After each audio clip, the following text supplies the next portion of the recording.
மனசே relax please. சுவாமி சுகபோதானந்தா. அறிவு என்பது எறும்பு, வாழ்க்கை என்பது யானை. ஒருமுறை பகவத்கீதை பற்றி சொற்பொழிவாற்ற பரோடா சென்றிருந்தேன்.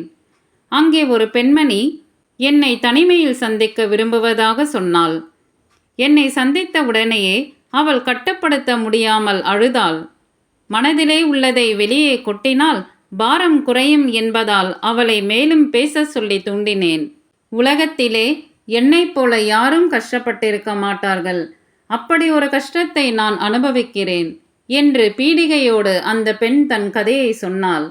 நான் சிறுமியாக இருக்கும் பருவத்திலிருந்தே மகள் என்றும் பாராமல் என் தந்தை என்னிடம் பாலியல் ஆசைகளை நிறைவேற்றிக் கொள்வார்.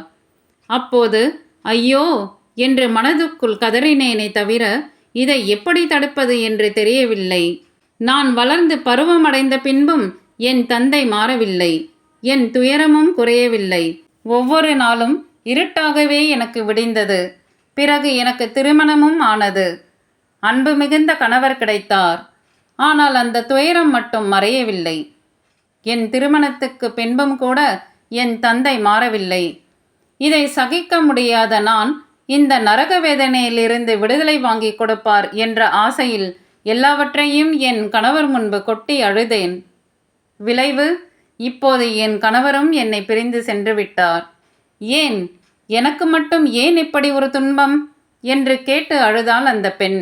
அந்த பெண் கேட்ட கேள்விக்கு இந்து மத தத்துவங்களின் அடிப்படையில் இது உன் பூர்வ ஜென்ம பலன், கர்மா, அதை நீ அனுபவித்துதான் ஆக வேண்டும் என்று நான் பதில் சொல்லி இருக்க முடியும்.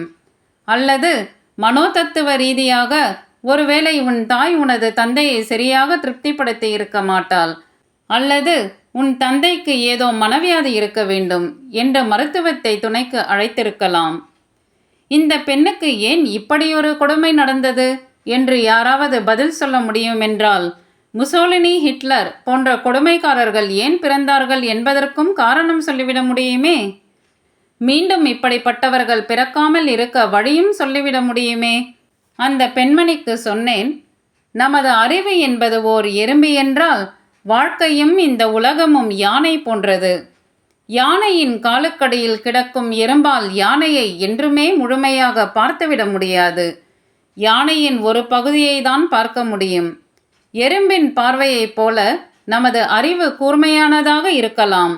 ஆனால் வாழ்க்கையில் இருக்கும் அத்தனை புதிர்களுக்கும் நம்மால் விடை தேடிவிட முடியாது.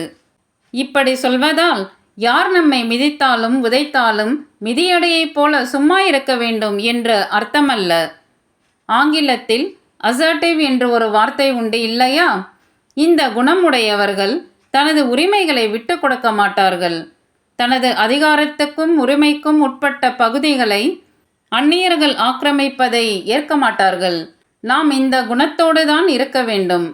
ஆனால் அந்த போராட்டத்தின் முடிவு எப்படிப்பட்டதாக இருந்தாலும் இதுதான் வாழ்க்கை, இதுதான் உலகம் என்று ஏற்றுக்கொள்கிற பக்குவம் வந்துவிட்டால் எனக்கு மட்டும் ஏன் இப்படி நடக்கிறது என்ற கேள்வி எழாது. சுய பச்சாதாபம் வராது. துயரத்தின் வேதனை தாக்காது. அந்த நிலையை அடைய இந்த பிரார்த்தனை உங்களுக்கு உதவலாம். ஆண்டவா, என்னால் எதையெல்லாம் மாற்ற முடியுமோ அதை மாற்றக்கூடிய வலிமையை எனக்கு கொடு. என்னால் மாற்ற முடியாதவை எவை என்று கண்டுகொள்கிற அறிவை எனக்கு கொடு. என்னால் மாற்ற முடிந்தது, மாற்ற முடியாதது, இவை இரண்டுக்கும் இடையே உள்ள வித்தியாசத்தை பகுத்தறிந்து புரிந்து கொள்கிற பக்குவத்தை எனக்கு கொடு.